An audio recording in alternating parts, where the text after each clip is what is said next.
आचारभूषण ग्रंथानुसार भगवान श्री गणेशाला तुळशीपत्र सोडून बाकी सर्व प्रकारची फुलं वाहिली तरी चालतात.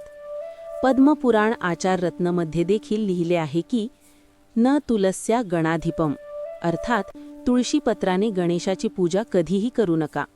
केवळ गणेश चतुर्थीच्या दिवशी गणेशाला तुळशीपत्र वाहता येते. गणपतीला दुर्वा वाहण्याची प्रथा आहे. गणपतीला दुर्वा अत्यंत प्रिय आहेत.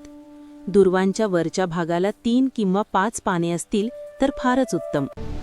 भगवान शंकराला धोत्र्याची फुले, हरसिंगार, नागकेशराची पंढरी फुले, सुके कमळाचे गट्टे, कणेर, कुसुम, आक, कुश इत्यादींची फुले अर्पण करण्याची प्रथा आहे.